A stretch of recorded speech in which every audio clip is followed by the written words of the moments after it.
va entreprendre un décryptage fascinant. Une de ces analyses de fond qui risque fort de bouleverser complètement notre perception du monde. Et même de notre propre histoire, en fait. Ah oui, on s'attaque à un monument là. Absolument. Parce que l'objectif de cette session, c'est vraiment de déconstruire une des plus grandes certitudes de l'humanité. Depuis des générations sur les bancs de l'école ou dans les documentaires, on nous enseigne une histoire très linéaire, très rassurante sur nos origines. Cette idée que les sociétés humaines seraient passées naturellement du matriarcat au patriarcat. Voilà mécaniquement. Mais et si cette idée, qui est acceptée par presque tout le monde comme une vérité absolue, si en réalité c'était une erreur monumentale? C'est notre mission aujourd'hui. On va s'appuyer sur un texte extrêmement riche de Safa Kaczmaz, un texte qui s'intitule Le dieu eunuque, la déesse stérile, et le sous-titre c'est L'effondrement de la théorie du système de filiation matriarcal-patriarcal. Ce qui est fascinant ici, c'est que l'auteur ne se contente pas de pointer du doigt les failles des anciennes théories. Il fait un travail positif incroyable. Il reconstruit tout depuis les fondations. Il propose les bases d'une toute nouvelle science, de la fondation de la société, une discipline qu'il nomme la sociogonie, ou sociogonie dans le texte original. Et c'est un changement de paradigme complet. C'est pour ça que ce sujet est si crucial pour ceux qui nous écoutent. Parce qu'au quotidien, on tient tous pour acquis que la famille moderne, où les concepts d'héritage découlent le processus biologique. Bien sûr, on se dit, la mère enfante, le père y participe biologiquement, et la société s'est organiquement structurée autour de ça. Exactement. Mais ce texte promet un véritable électrochoc intellectuel. Il nous montre que tout ce qu'on pensait savoir sur nos origines repose en fait sur de vieilles alliances politiques. Des négociations intertribales complexes. Et pas du tout sur la stricte nature biologique. C'est vraiment la distinction fondamentale que Safa Kachmaz nous invite à faire. L'équation biologie égale organisation sociale, c'est un leurre. Mais pour comprendre l'ampleur de cette théorie, il faut regarder dans le rétroviseur, comprendre l'erreur commise par les plus grands esprits de ces 2 derniers siècles. Bon, décortiquons un peu tout ça. Parce que l'auteur s'attaque à de véritables monuments intellectuels. On parle de figures incontournables du 19e et du début du 20e siècle. Des gens comme Engels, Bachofen, Morgan. Et plus tard, Malinowski, Lévi-Strauss ou Durkheim. C'est ça. D'après les notes que j'ai lues dans notre source, l'erreur de quelqu'un comme Engels, par exemple, ça vient d'une obsession pour l'économie. Engels pensait que tout découlait de la propriété privée. Et pour lui, quand les hommes ont commencé à accumuler des richesses, des troupeaux, ils ont soudainement voulu les transmettre à leurs propres enfants biologiques, renversant un prétendu ordre maternel. Sauf que le texte de Casmaz affirme que tous ces géants ont marché exactement sur le même chemin erroné. Et ce chemin erroné, c'est une confusion tragique entre un fait naturel et une institution humaine. En gros, ils ont observé un fait purement biologique, la capacité de la femme à enfanter, et ils ont fait un saut logique périlleux. Ils l'ont transformé en loi sociale. Complètement. Bachofen, par exemple, a forgé le concept de Mutterrecht, le droit maternel, en supposant que les premières sociétés étaient régies par les mères, juste parce que la maternité était le seul lien visible. Le texte parle aussi de sociétés soi-disant anarchiques. Ah oui, des groupes sans chef masculin formel. Voilà. Et ces anthropologues ont un peu trop vite assimilé ça à un matriarcat institutionnel. Mais attends, je me fais l'avocat du diable 2 secondes, ici. Ça va complètement à l'encontre de notre instinct de base, non? On se dit instinctivement que le fait d'être une mère biologique donnait un pouvoir sur l'enfant. L'enfant sort de son corps, donc c'est son enfant. C'est une réaction très moderne. Et c'est précisément le piège dans lequel ils sont tombés. L'auteur nous ramène au contexte réel et brutal des sociétés primitives, bien avant l'agriculture. Des minuscules unités sociales très fermées. Absolument. Dans ces petits groupes isolés, la notion de propriété individuelle n'existe pas. Par extension, tous les enfants qui naissaient appartenaient littéralement à l'ensemble du groupe. Donc savoir qui avait mis tel enfant au monde, ça n'avait aucune pertinence. Strictement aucune, ni juridique, ni économique. Donc l'enfant de l'une était véritablement l'enfant de tous, comme un outil de survie collective en fait. Voilà l'idée. Les concepts de lignée ou d'héritage n'avaient pas de sens puisqu'il n'y avait aucun patrimoine à transmettre, ni aucune tribu voisine avec qui négocier un statut. Donc qualifier ces groupes de matriarcaux, c'est un non-sens sociologique total. Parce qu'un matriarcat implique un système de droit structuré autour de la lignée maternelle. Exactement. S'il n'y a rien à léguer et personne d'autre à qui se comparer, la catégorie matriarcat est une coquille vide. C'est vertigineux quand on y pense. On réalise à quel point ces anthropologues illustres ont projeté leurs propres angoisses occidentales sur les sociétés anciennes.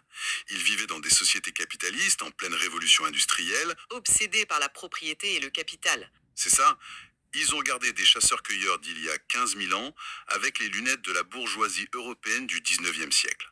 Le diagnostic est parfait. Ils ont emprisonné la réalité de ces sociétés dans une construction idéologique, comme si les concepts de lignée avaient toujours existé dans un vide social, attendant juste que l'économie appuie sur un interrupteur. Ce qui nous amène directement au point de rupture de la théorie classique. L'ancienne théorie proposait un schéma simpliste. On part du matriarcat originel pacifique et on avance en ligne droite vers le patriarcat dominateur. Si l'on relie cela à la vue d'ensemble de l'évolution humaine, cette transition douce est une fiction. Le texte révèle que l'établissement de la filiation a été l'un des processus les plus longs et violents de notre histoire. Oui, le simple fait de dire cet enfant appartient à telle lignée et non plus à la communauté. La réalité décrite par la sociogonie implique une période atrocement douloureuse, une transition traumatisante qui s'est étalée sur près de 10 000 ans. 10 000 ans, c'est plus long que toute l'histoire documentée par l'écriture. Et le texte ne mâche pas ses mots. Il évoque des rituels troublants. On parle du père eunuque ou Adim Baba et de la mère stérile Kissir Anne. Qu'est-ce que ça signifie concrètement? Ces termes sont d'une puissance symbolique inouïe. Ils marquent l'arrachement nécessaire pour passer d'une reproduction animale à une filiation institutionnalisée. Pour qu'une alliance politique entre deux groupes fonctionne, il a fallu déconnecter l'enfant de son origine biologique. Comme renoncer à ses droits parentaux? C'est ça. La mère stérile, par exemple, biologiquement, la femme accouche, mais socialement, le rituel stipule qu'elle n'a plus aucun droit exclusif sur l'enfant. La parenté biologique devait être annulée pour que la parenté sociale prenne le dessus. Et le père eunuque suit la même logique, j'imagine. Tout à fait. Sa capacité à procréer est mise sous silence au profit de son statut de donneur d'alliance. Le texte mentionne même l'existence de sacrifices d'enfants dans ce contexte. C'est glaçant. Mais avec cette grille de lecture, on comprend que ce n'était pas juste de la sauvagerie aveugle. Non, c'était la société qui essayait d'imposer un ordre conceptuel nouveau. Le sacrifice d'enfants devient la manifestation la plus extrême de ce conflit entre la nature et la culture naissante. La société qui dicte qui a le droit de vivre et à quelle lignée appartient cette vie selon les termes d'un traité d'alliance. Et c'est là que ça devient vraiment fascinant. Quel est le théâtre de cette immense révolution? L'auteur nous emmène à Göbekli Tepe dans l'actuelle Turquie. Un site archéologique capital. Pour resituer pour notre auditoire, on parle d'un site monumental érigé il y a environ 12 000 ans, bien avant l'invention d'agriculture. L'auteur présente ce lieu comme le véritable point de départ de la sociogonie. Pourquoi? Parce que Göbekli Tepe est la clé de voûte. Avant ça, les petites unités vivaient isolées.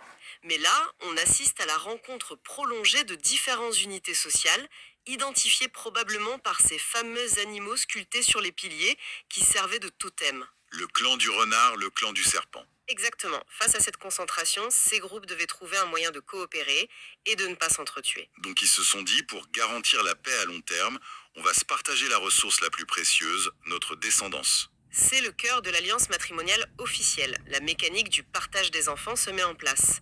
L'enfant né de l'union entre le groupe du renard et le groupe du serpent ne peut plus appartenir au groupe de la mère par défaut, sinon l'autre groupe se sent lésé. Les accords stipulent alors un partage précis. L'auteur parle du grand-fils et du petit-fils, ou la première fille et la petite-fille. Des concepts d'une logique implacable. Pour simplifier, pour ceux qui nous écoutent, imaginons une fusion entre deux entreprises. Le grand-fils n'est pas forcément l'aîné en âge, c'est le PDG désigné pour gérer la branche originelle pour le compte strict du lignage du père. Oui, l'analogie est très parlante. Et le petit-fils est nommé directeur de la nouvelle branche pour le compte exclusif du lignage de la mère. Ce n'est pas une question de date de naissance, c'est un poste sociétal. Ces catégories structurent l'appartenance institutionnelle. Le grand-fils appartient à l'unité du père, le petit-fils à l'unité de la mère. On comprend dès lors que matriarcat et patriarcat ne sont pas des époques historiques successives. Ce sont les deux faces indissociables d'une même pièce forgée à Göbekli Tepe. L'alliance crée le besoin de définir à qui appartient qui. Mais ça soulève un problème. Il s'est écoulé des millénaires entre Göbekli Tepe et l'invention de l'écriture. Comment une théorie aussi complexe a-t-elle survécu? C'est là que l'analyse de Safa Kaczmaz est fulgurante. Les grands intellectuels avaient toutes les pièces sous les yeux. Ces contrats ont survécu par la tradition orale, cristallisée dans les grands textes fondateurs. La théogonie, l'Iliade, la Torah, la Bible, le Coran. Exactement. Leur erreur n'a pas été un manque d'érudition, mais un filtre perceptif défaillant. Ils ont regardé ces textes comme de la poésie ou des fables morales. Ils ont complètement ignoré que ces mythes pouvaient être des archives juridiques, le journal officiel des alliances de la préhistoire. Ce sont des registres sociaux et historiques extrêmement rigoureux. Prenons le mythe d'Adam et de ses fils, Caïn et Abel. On retrouve cette dynamique entre le premier fils et le deuxième fils. Le grand Caïn associé à l'agriculture et le petit Abel, le berger, associé au nomadisme pastoral. Ce n'est donc pas une fable moralisatrice sur la jalousie. C'est le témoignage d'une structure sociale ancestrale. Le premier fils est assigné à l'unité du père, le second à la lignée de la mère. L'auteur convoque aussi des concepts du christianisme primitif. Jésus défini comme le fils monogénèse, le fils unique du Père. Dans le contexte de la sociogonie, ça parle d'une filiation exclusive, une appartenance à une lignée paternelle absolue, rejetant le partage avec une autre unité. Et dans la tradition biblique, le peuple d'Israël désigné comme le premier grand-fils. Ça change tout. Si les anthropologues avaient compris que le grand-fils désignait un contrat vers l'unité du père et le petit-fils vers l'unité de la mère, ils auraient déchiffré l'architecture de l'humanité. La religion ancienne utilisait le langage de la parenté pour archiver de froids calculs géopolitiques. La religion et l'organisation sociale ont été forgées simultanément pour faire respecter ces alliances. C'est une relecture vertigineuse. Si on rassemble les fils de cette analyse pour notre auditoire, la lignée familiale n'est en rien une évidence biologique. C'est le produit d'une alliance politique. L'héritage est l'outil inventé pour stabiliser ces alliances. Le message de Casmaz est limpide. La biologie seule ne dicte rien en sociologie. L'ordre humain, la famille sont des constructions artificielles. Une négociation constante. Et pourquoi c'est vital d'intégrer ça aujourd'hui? Parce que ça déverrouille notre vision du monde. La famille nucléaire traditionnelle, par exemple, ce n'est que le résultat sédimenté de ces antiques contrats. C'est se libérer de cette illusion biologique, c'est comprendre que nos institutions ne sont pas des fatalités. Elles ont été créées pour répondre à un besoin d'alliance. Elles peuvent donc évoluer. Ce qui nous amène à une ultime réflexion. Si la famille et la filiation sont des contrats vieux de 10 000 ans inventés pour répartir des terres, que va-t-il se passer avec nos technologies modernes? Avec la génétique ou l'intelligence artificielle, l'humanité va devoir réécrire ce contrat d'alliance millénaire. C'est l'avenir même de notre espèce qui est en jeu. Pour conclure cette analyse, à tous les passionnés qui suivent ces explorations, nous recommandons vraiment de faire des publications de la chaîne Sociogonie, le centre de toute recherche scientifique sur le sujet. C'est une chaîne qui accomplit une véritable révolution intellectuelle et scientifique. Visionner leurs vidéos précédentes permet d'ailleurs de bien mieux comprendre des contenus actuels. Et un immense merci pour l'intérêt et le soutien constant envers ce travail. Continuez à questionner les évidences et à déconstruire le naturel. En espérant se retrouver très vite pour une prochaine vidéo, nous souhaitons le meilleur à tout notre auditoire. À très bientôt!